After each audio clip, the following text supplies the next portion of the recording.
obodo ọma ime Idemmiri n'otu na Anambra ọrụ obodo mụta nwa dị mma ọrụ obodo mụta nwa dị mma isi kala onye ka mụ na-ekwu mkpọmkpọ nwa obodo ji biri ijele nwoke dị mma eze onye m oke mala na-ekwu isi ka na-akpọ gị adịrịsị ndị Abacha akpụdị mma n'isi ego Oziọma Chukwu siri Abacha ofe onye a na-asị nọ na-abịa na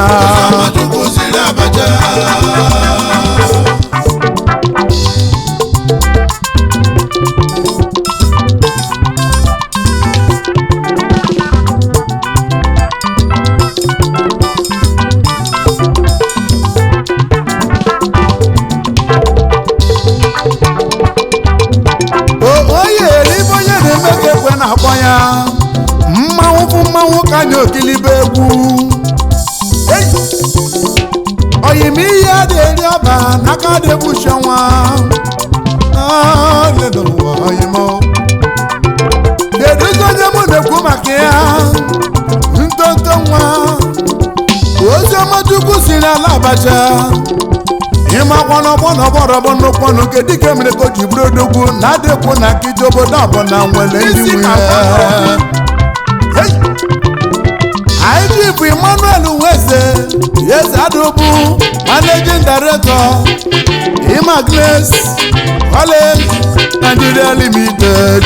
Ogelega Ijele Abacha nwoke dị mma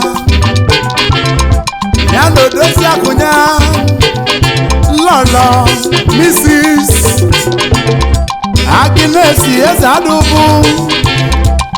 ezigbo nwunye Ijele Osojemakụ nwanyị dị mma Ijele bụ Oziọma Chukwu si na Abacha ọkwado ka onye na-eme pava ya mgbọgwụ dị na mgbọgwụ ube eze onyimo adamaka Ijele ọgaranya na-eli ego ihe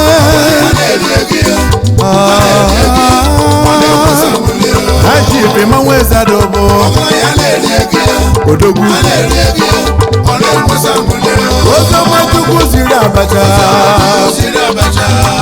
IGP Emmanuel Adogbu nwoke dị mma ọgaranya nwụrụ ga-eji eli ego odogwu welibeli dị mma odogwu bisi ka na-akpọ ọkụ na-amaghị onyo n'ala Abacha Oziọma Chukwu siri Abacha mkpụrụ obi Abacha nwoke dị mma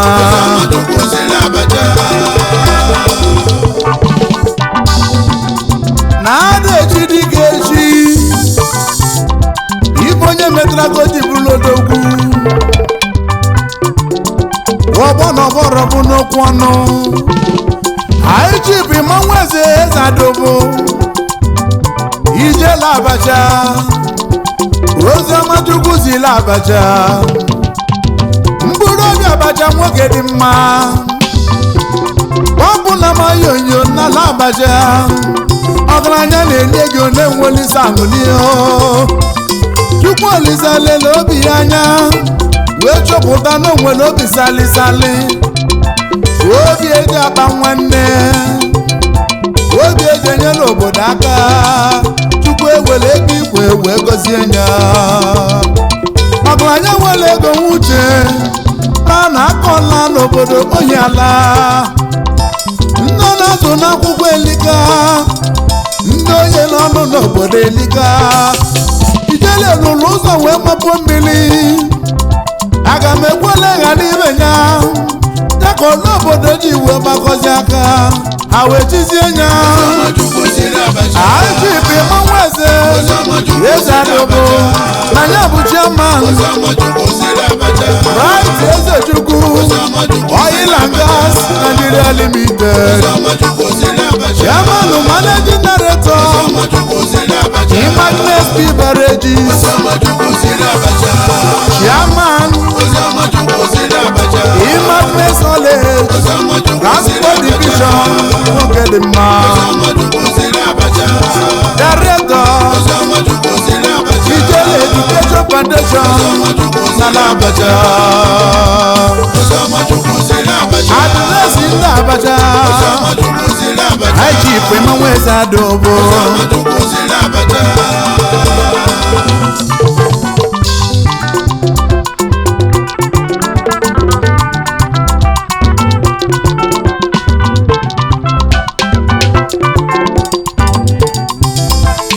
Oyin aganu kweke IGP Weza Dobo Address Nalabaja Manipe kulipa kudebenya Uwa bayili lipo na tuzo Owe mose musolo Misika solo kelele munda imu Pastor Mega Christopher Agwedu Jesus ubikwe Yezi mwi Mariam Nokalabo Onye amụma ahụ Jizọs ji emelu onwe ya ha onye ozi Chukwu tele mmanụ Ijele sikwa m kele Aichi Patrick Okeke Chairman Managing Director Atwin Auto Agency Limited Ọdịna nwele akụ n'Ogbunike Ọdịna nwele akụ Bilio Ijele sikwa m kele Aichi Paul Chinwoke Uzamaka Chairman Managing Director SPC Global Resources Nigeria Limited President Chinwoke Global Resources Nigeria Limited Akwụkwọ Chukwu dele na lọlụ nwoke dị mma odogwu onye ọbụla nwere ezi omume ọ na-enwe ọtụtụ ọyọma Ijele ịbụrụ nwaanyị ma lụba gị ọyịmo nwoke obiọma isirikwa m kelele gị Aji bụ Nnemeka Edwin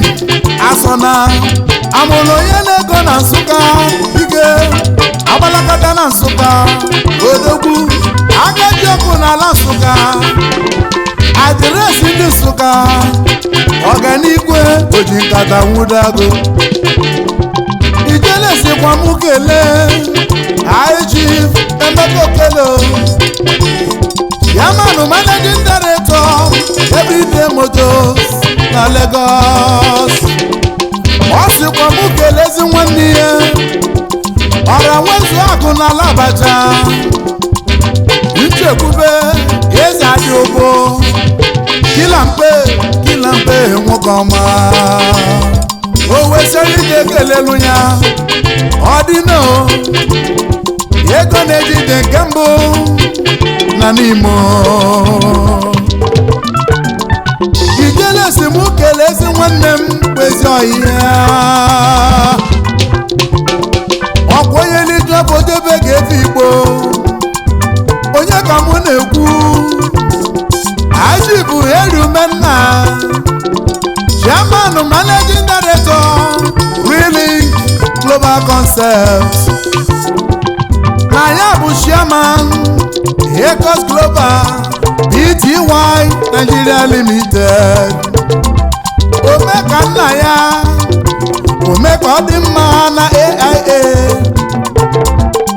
Ugomba na Alọsụ ezi nwanne m ezi nwa ezi ilebu ọgaranya obiọma Omeka nne ya n'ịga adịla imo Ijele mara megwu ọgaranya odogwu sawam mansewa onye ka ibe medike asị na onye rijọpụ gamezienu kefe Igbo ọgaranya obi sali Ijele na Alabaja ego mmenyesi agba ebulu na-eli ego nọ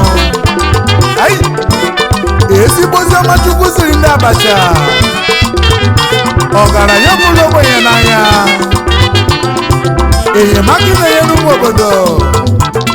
Achukwu Olise ga-agosi gị gaba n'iru